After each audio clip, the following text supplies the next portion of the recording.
안녕하세요, 주가박입니다. 요즘 증시가 테마주 위주로 움직이는 경향이 있는데요. 오늘은 그 중에서 품절주에 대해서 이야기해 볼까 합니다. 그럼 그 개념부터 먼저 아셔야 되는데요. 여기 화면에 보시면 품절주란이라는 말이 있는데요. 보통 이 시장에서 거래되는 유통 주식수가 적어서 거래가 뜸한 종목을 의미한다 라고 보시면 됩니다. 그리고 그 유통주에는 지금 여러분이 매매하고 계시는 보통주가 있고요. 그 다음에 우선주, 스펙주가 있습니다. 보통주는 전체 상장 주식 중에서 대주주 지분율이 60에서 70%로 시장 유통 주식수가 보통 30에서 40%인 종목이다 라고 보시면 되고요. 그 다음에 우선주는 다 아실 거라고 생각하고 개념은 넘어가도록 하겠습니다. 그 다음에 스펙주는 보시면 기업의 합병을 목적으로 한 페이퍼 컴퍼니다 라고 보시면 되는데요. 이 페이퍼 컴퍼니란 어떤 건물에 실체는 없고요. 서류로만 존재하는 회사다 라고 보시면 됩니다. 그래서 1번이나 2번이나 3번의 공통점을 보시면 유통 주식 수가 적어서 거래가 뜸한 종목이다 라고 보시면 되는데요. 이 품절주의 장점을 보시면 보통 경기의 불확실성이 커질 때 세력들이 장난치기 좋은 종목으로요, 적은 물량으로도 급등이 가능하고요. 단점은 또 적은 물량으로 급락도 가능하다라는 겁니다. 자, 그래서 요즘에 장을 보시면 우선주들이 상한가를 가는 모습을 많이 보이고 있는데요. 이러한 모습들이 결국은 품절주의 테마를 형성하고 있다라고 보시면 됩니다. 자, 그래서 차트를 보시면 오늘 SK증권 우선주가 상한가를 갔고요. 남선 알미 우선주가 상한가를 갔습니다. 그 다음에 또 하나투자증권 우선주도 상한가를 가는 모습을 보였고요. 그 다음에 하나우선주, 넥센 우선주, 하나솔루션 우선주, 일양약품 우선주, 이 이외에도 많은 우선주가 상한가 가는 모습을 보였는데요. 보통주에서 품절주를 보시면 오늘 신라섬유가 첫 상한가를 갔습니다. 그래서 이 신라섬유에 대해서 잠깐 살펴보시면 일단 재무 먼저 보시면은요, 영업이익률이 34.54%, 그 다음에 당기순이익률이 7.5%로 재무 상황은 상당히 우량하다라고 보시면 되고요. 그 다음에 재료는 품절주 테마가 재료다라고 보시면 됩니다. 그 다음에 수급 상황도 한번 보시면 그동안 개인들의 수급이 들어와 있는 모습을 보이고 있고요. 시간의 단일가도 보시면 여기 거래량에 좀 특이한 거래량이 있는지만 한번 살펴보시면 됩니다. 지금 보시면 6,700, 그 다음에 6,000, 3,000, 대부분의 1000단위죠. 그럼 만 단위의 거래량이 있는지 한번 살펴보면 되는데요. 한번 쭉 한번 보면 만 단위의 거래량은 없지요. 그래서 시간의 단일가로는 시장의 관심을 크게 받지 못하고 있다라고 보시면 될 것 같고요. 품절주로 신라섬유가 움직이면 같이 움직이는 종목이 하나 있는데요. 양지사라고 있습니다. 자, 양지사도 한번 보면은요, 양지사도 보시면 오늘 거의 한 26%까지 급등을 했다가 윗꼬리 만들면서 거의 14% 정도를 반납해 버렸는데요. 거래량을 보시면 거의 부재한 상황에서 오늘 큰 폭의 거래량이 터졌습니다. 그래서 보통 이러한 종목들은 상승에 첫 시동을 걸었다 라고 이야기를 하는데요. 이렇게 꼭 시동을 걸었다고 해서 모든 종목이 출발하는 건 아니지만 그래도 시동 걸지 않은 종목보다는 낫지 않을까 라는 생각에서 접근이 가능한 종목이다 라고 보시면 됩니다. 자, 동 종목도 재무 상황 한번 먼저 보시면은요, 지금 영업이익률은 7% 정도 나와 있고요. 그 다음에 당기순이익률이 293%인데요. 이 수치는 별로 의미가 없습니다. 어쨌거나 적자를 보지 않는 기업이다 라는 것으로만 좀 긍정적으로 보시면 될 것 같고요. 그 다음에 동 종목도 품절주 테마라는 재료로 움직이는 종목이다 라고 보시면 됩니다. 그 다음에 수급 상황도 한번 보시면은요, 아까 신라섬유 같은 경우에는 개인들의 수급이 조금 줄을 잃었다면 이 양지사 같은 경우에는 외국인들이 좀 매집해 놓은 종목이다 라고 보시면 될 것 같고요. 오늘 같은 경우에는 기관들 중에서도 금융투자가 매수에 가담했다 라고 보시면 됩니다. 오늘 기관들의 매수세는 그렇게 크지는 않지만 외국인과 기관이 동시에 매수가 들어왔다 라는 것만 좀 긍정적으로 보시면 될 것 같고요. 시간의 단일가도 보시면 양지사 같은 경우에는 오늘 14,776주가 거래되었는데요. 만약에 이전에도 10,000주 이상의 거래가 있다면 이 거래량은 별 의미가 없고요. 이전에 10,000주의 거래량이 없었는데 지금 10,000주라면 좀 의미 있게 보시면 됩니다. 자, 그래서 이것도 과거 거래량을 한번 살펴보면은요,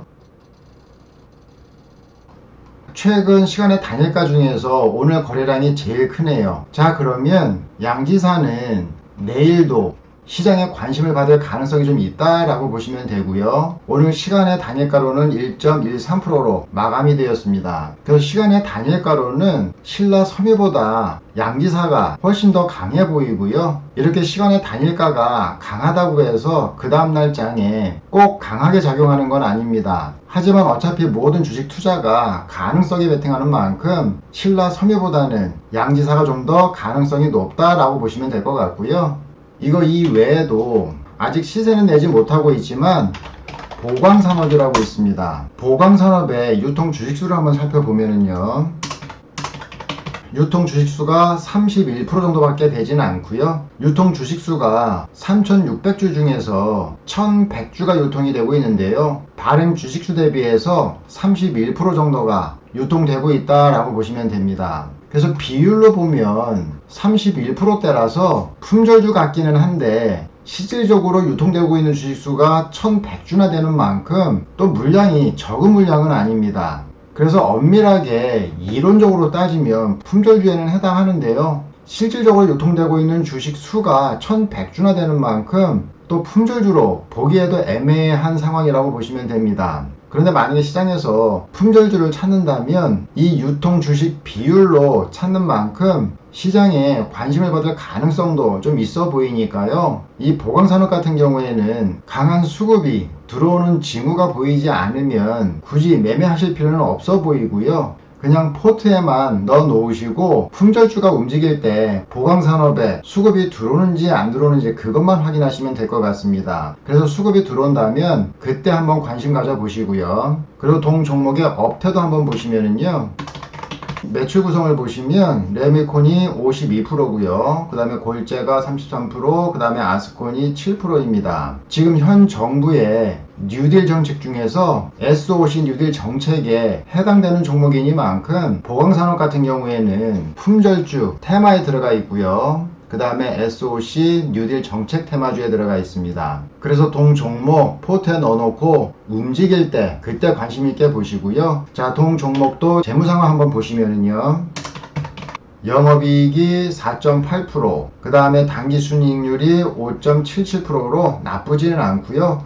그런데 여기 매출 총이익률을 보시면 2017년에 31%, 2018년에 21%, 2019년에 24%, 그 다음에 2020년 1분기에 16%, 매출 총이익률은 좀 감소하는 모습을 보이고 있죠. 보통 이 매출 총이익률은 그 기업의 성장성을 보여주는 지표다라고 보시면 되는데, 지금 현재 매출 총이익률로 봐서는 성장성이 좀 둔화되고 있다라고 보시면 됩니다. 그래서 이렇게 성장성이 둔화되는 종목들 같은 경우에는 들고 가도 별로 재미가 없는 종목일 수 있고요. 다만 조금 아까 말씀드렸던 SOC 뉴딜 정책에 맞물려서 움직이게 된다면은 차후 이렇게 가라앉던 매출이 급등할 수 있는 계기가 될 수도 있다라고 보시면 될 것 같습니다. 그래서 이러한 종목들이 저점을 찍고 반등을 하게 되면 상승하고 있는 종목에서 수익을 챙기는 것보다 훨씬 더 많은 수익을 챙길 수 있다는 것도 같이 염두에 두시고 지켜보시기 바라고요. 자, 그 다음에 매드팩토가 있는데요, 매드팩토의 유통 주식수를 보시면 거의 한 2030만 종목 중에서 거의 한 900종목이 유통되고 있습니다. 그래서 거의 한 44% 정도 물량이 유통되고 있는데요, 재무도 한번 보시면 실적이 상당히 안 좋은데요, 그 이유는 매드팩토가 제약주이기 때문에 그렇습니다. 그래서 제약 바이오 관련주들은 재무 상태를 볼 필요가 없다라고 말씀을 드렸고, 이런 제약 바이오 관련주들은 이 신약 개발에 대한 이슈만 확인하시면 된다라고 말씀을 드렸죠. 자, 그래서 그 뉴스를 한번 보시면 매드팩토 제넥신 항암 신약 병용 수요요법 개발 협약이라고 되어 있죠. 자, 그래서 이 재료 들어가서 보면요, 매드팩토의 베토서팁은 다양한 암 치료제가 암세포를 공격할 수 있도록 돕고 암의 증식과 전이를 저해하는 역할을 한다라고 되어 있습니다. 자, 그 다음에 수급 상황도 한번 보시면 외국인들이 꾸준히 매집하고 있죠. 그 다음에 기관들의 수급도 상당히 좋습니다. 반면에 개인들의 수급은 그렇게 많이 들어오고 있지 않는 모습을 보이고 있죠. 그래서 제가 상당히 좋아하는 수급의 형태를 유지하고 있고요. 차트도 보시면 이렇게 급등 후에 조정을 받으면서 그렇게 큰 거래량도 나오지는 않았습니다. 그래서 이 상위 매물대가 있기는 하지만 약한 매물대가 형성되어 있고요. 여기서 이렇게 바로 상승하는 것보다 지금 1차 매물대로 보이는 여기 65,000원입니다. 65,000원에서 한번 꺾였다가 이 저점을 낮추지 않고 반등하면서 돌파를 한다면 일단 추세 자체를 상승 추세의 초기 단계가 되기 때문에 추가적인 상승도 기대해 볼 수 있다라고 보시면 될 것 같습니다. 그래서 매드팩토 같은 경우에는 만약에 품절주로 상한가를 간다면 이 고점을 한 번에 넘어서게 되는 거고요. 그렇지 않고 제약, 바이오 관련주로 움직인다면 방금 말씀드렸던 이 65,000원에서 한번 다시 힘을 비축했다가 돌파하고 가면 좀 더 긴 추세가 나오지 않을까 라는 생각이 듭니다. 그래서 매드팩토는 다시 정리해드리면 여기에서 이 고점대까지 한 번에 가면 이거는 100% 밀리고요. 그렇지 않고 조금 롱런을 하려면 여기 첫 번째 매물대인 65,000원에서 한번 쉬었다가 가는 모습이 투자자들 입장에서는 덜 불안한 흐름이다 라고 보시면 될 것 같습니다. 자, 그리고 모든 종목을 매매하실 때에는 내가 아무리 믿던 종목이라도 손절가는 반드시 잡고 넘어가셔야 되는데요. 손절가는 상승 중에 눌림을 줬던 이 바닥을 깨지 않아야 되고요. 여기를 만약 깨더라도 2-3일 안에 다시 회복을 한다면 이런 과정은 보통 털어내기 작업이라고 하는데요. 이 털어내기 작업이 2일에서 3일을 넘어가면 그냥 추세가 꺾여버리는 경우가 많습니다. 그래서 이런 바닥 같은 경우에서는 이탈을 하더라도 반드시 2-3일 안에 회복하는 모습을 보여야 추가적인 상승도 기대해 볼 수 있다라는 거 염두에 두시고요. 오늘 제가 준비한 건 여기까지입니다. 자, 이 영상 도움이 되셨으면 구독과 좋아요 부탁드리겠습니다.